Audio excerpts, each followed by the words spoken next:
Good morning students, myself SK Baba. Welcome to my YouTube channel BRS Study Circle Academy. Today I am going to teach you subject Social Science chapter 1 class 7. The name of the chapter is the medieval period. Under this chapter, question first is this: what is history? History is a study of past events. As we can say, something that is already long familiar and no longer new. History जो है, जैसे हम पहले जानते कि past के बारे में जानना है और जो चीज़ एग्जिस्ट है already but no longer new नहीं रहती ज़्यादा देर, उसे क्या कहते हैं? History. History is divided into 3 periods: ancient period, medieval period, modern period. In class 6 already we read about ancient period as like Indus Valley civilization, Mohenjodaro, Mesopotamia, इस type की जो सभ्यताएं हैं इसके बारे में हम क्लास 6 में जान चुके हैं. Now we shall study about medieval period. In class 7, what is medieval? A period lies between ancient and modern that is called medieval period. According to Europe, medieval period is from 5th to 16th century. 5th to 16th century. Europe के लोग मानते हैं, European. And according to Indian historian, medieval period is divided early medieval period and later medieval period into 2 sections. Indian historian divided medieval period into 2 sections: early medieval period and later medieval period. Early medieval period stretched from 8th century to 12th century. Later medieval period is stretched from 13th century to 18th century. Century means 1 century cover. 1 century cover equal to 100 year. जब 100 साल पूरा हो जाता है तो उसे century बोलते हैं. Then early medieval period covers southwest, प्रतिहाराज, Rashtrakuta, Palas, Cholas, Rajput, etc. Then later medieval period covers Turk, Afghan, Mughal and foreign invaders. Foreign invaders होते हैं जो बाहर के आक्रमणकारी. Now section 1, the major historical developments. Section 1 में हम देखेंगे कौन सी डेवलपमेंट्स हुई मिडिएवल पीरियड में. First point is rise of Rajputs. Some of the famous Rajput dynasties which ruled during this period were Parmas of Malwa. Parmas of Malwa. Malwa के राजपूत थे जिन्होंने यहाँ राज किया. Chauhans of Ajmer, Chalukyas of Gujarat, Tomars of Delhi. ये डायनेस्टीज थी जिन्होंने मिडिवल पीरियड में रूल किया. They were well known for their bravery. ये बहुत ही बहादुर कौम थी. अपनी बहादुरी के कारण इनको बहुत ज़्यादा माना जाता था. बट इनका एक वीक पॉइंट था. वो क्या था? They have lack of unity. इनमें यूनिटी की कमी थी जिसके कारण ये आपस में एक दूसरे के साथ ही युद्ध करते रहते थे और फॉरेन इन्वेडर्स थे जो इनके ऊपर हावी हो गए. उन्होंने आक्रमण किया और जहाँ अपना राज स्थापित करने में वो सफल हो गए. Second point is social conditions. Social conditions में क्या है कि हमारे समाज में सती प्रथा, child marriage, polygamy, no education for girls, इस तरह की जो कुरीतियाँ थी वो समाज में ज़्यादा बढ़ गई थी।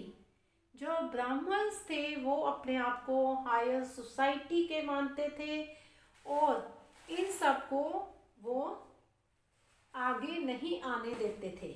और ये जो लेडीज़ थी उनके साथ तो इतना गलत हो रहा था कि पति के साथ जल कर मर जाना पड़ता था उनको। अगर उनका विधवा हो गई, उनके पति की डेथ हो गई, तो उनके पति के साथ ही उन्हें जला दिया जाता था, बाल विवाह कर दिया जाता था। लेडीज़ को पर्दे में रहना पड़ता था, पोलीगैमी मीन्स पर्दा प्रथा, और उनको एजुकेशन प्राप्त करने की कोई भी अनुमति नहीं थी। The caste system, it means the caste system became very rigid. जो ब्राह्मण थे वो प्रिस्ट कैटेगरी में आते थे, ब्राह्मण्स, एंड क्षत्रियस जो थे वो रूलिंग करते थे, वॉरियर होते थे। वैश्य जो होते थे वो artisan, merchant, traders and farmers होते थे। एंड जो शूद्र होते थे वो बिल्कुल लोअर क्लास मानी जाती थी। उनको सिर्फ क्या करना पड़ता था, लेबर करनी पड़ती थी। So many social evils are there in this medieval period. इसके बाद क्या हुआ, next, rise of Islam. Islam initially spread through the military conquest of Arab Muslim Prophet Muhammad. The main religion before Prophet Muhammad or before Islam were Hinduism, Jainism and Buddhism. क्या था कि इस्लाम धर्म rise होने से पहले हमारे यहाँ 3 धर्म ही थे, हिंदुइज्म, जैनिज्म और बुद्धिज्म। फिर मिडिवल पीरियड में एक और धर्म आ गया जिसको इस्लाम बोलते हैं। Understood? Next point is cultural development. Cultural जो है प्रोग्रेस क्या की इन्होंने, मुगल और राजपूत जो थे they were very fond of art and architecture. वो आर्ट के शौकीन थे, आर्किटेक्चर के शौकीन थे। So they built many monuments like temple and palaces. ठीक है। And due to Indo Islamic architecture that also emerged in India during the 13th to 16th century. They both, the Rajputs and Mughals, are great patron of art and architecture. So they build up beautiful fort, places, temple, etc. So many monuments also. Clear this point? Now next is India's contact with foreign lands. ये क्या हुआ, foreigners के साथ Indians का contact कैसे हुआ, due to trade with China, Europe and central Asian countries. इनके साथ पहले ये ट्रेड करने लगे इन कंट्री, चाइना, यूरोप और सेंट्रल एशियन कंट्रीज के साथ। तो उनके साथ कॉन्टैक्ट में आने के बाद Indians know about cartography. So, Indian traders to expand their business more started trading mainly China, Central Asia, Afghanistan, India having more close contact with foreign peoples such as the Arabs and Turks, the European, etc. Due to trade and expansion of empire, trader need accurate map. तो traders को किसकी जरूरत पड़ी? Map की जरूरत पड़ी व्यापार करने के कारण। So Arabs and European developed the science of क्या? Cartography. Science of cartography. Cartography होती क्या है? Cartography is the art or science of making is known as cartography.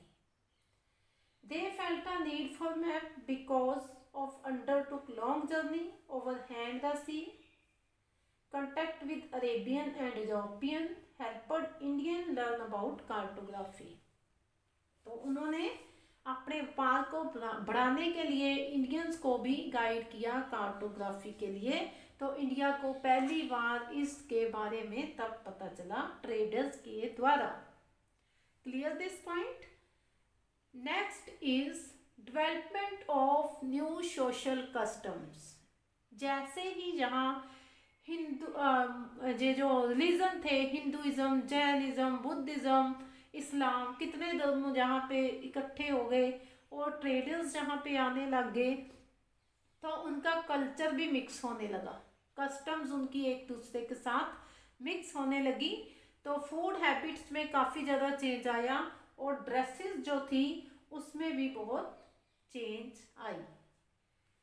All of you understand this major historical developments? Again I am going to explain point 1, rise of Rajput. इसमें क्या थे? जे dynasties थी राजपूतों की जिन्होंने हमारे ऊपर राज किया मिडिएवल पीरियड के दौरान। देन सोशल कंडीशंस थी उस समय कैसी थी? सती प्रथा थी, चाइल्ड मैरिज थी, पोलेगैमी थी, एजुकेशन गर्ल्स को नहीं दी जाती थी। और देन नेक्स्ट है राइज ऑफ इस्लाम। जो प्रॉफिट मोहम्मद थे उन्होंने इस्लाम का जहाँ पे प्रचार किया, और उससे पहले यहाँ पर क्या था? हिंदुइज्म, जैनिज्म और बुद्धिज्म 3 धर्म ही होते थे। Then cultural progress. कल्चर की प्रोग्रेस कैसे हुई? जहाँ पे वो जो राजपूत थे, मुगल थे, वो बहुत ज़्यादा प्यार करते थे आर्ट और आर्किटेक्चर को। तो उन्होंने कितने ही monuments, temple, palaces, fort, so many things they have to build up. Next is India's contact with foreign land. India के जो लोग थे उन्होंने बाहरले लोगों के साथ, चाइना, यूरोप और सेंट्रल एशिया के लोगों के साथ व्यापार करना शुरू कर दिया। तो क्या हुआ फिर? वो उनके व्यापार करने से उनको क्या महसूस हुआ? जब वो सी रूट के द्वारा जहाँ इंडिया आते थे, अलग अलग साधनों के द्वारा, सोर्सेज के द्वारा इंडिया पहुँचते थे ट्रेड के लिए, तो उनको मैप की जरूरत महसूस हुई। तो उन्होंने कार्टोग्राफी डेवलप की। कार्टोग्राफी क्या है? Science of art. Science of art making map. Then next point is development of new social custom. इसमें क्या आ जाता है? फूड हैबिट आ जाती हैं, ड्रेसेस आ जाती हैं, became popular in this period. कैसे पॉपुलर हुई? क्योंकि कल्चर मिक्स हो गया था, धर्म एक कितने आ गए थे जहाँ पे, और राजपूत और मुगल इनका जो राज जहाँ पे चलता रहा हमारे, तो इसकी वजह से इसमें चेंज आ गई। हाँ जी, नेक्स्ट है section 2, sources of information. Sources of information we have divided into 3 sections: archaeological sources, literary sources and other sources. Under archaeological sources we have buildings and monuments, inscriptions, coins, paintings, artifacts. Literary sources में religious literature, secular literature. Secular के under आ जाता है chronicles, autobiographies and biography. Then other sources, documents, manuscripts, archives, scribes, revised edition, music, foreigner travellers. Now section 3 is Indian subcontinent. During medieval India, Nepal, Bhutan, Pakistan, Afghanistan and Bangladesh. They are single entity and known as Bharatvarsha. India was known by some other names also during medieval period as like Sapsidhu, Aryavarta, Bharat, Jambudvipa. Minhaj-e-Siraz, a chronicler in 13th century used the term Hindustan. In 19th century, Britishers used the name India subcontinent.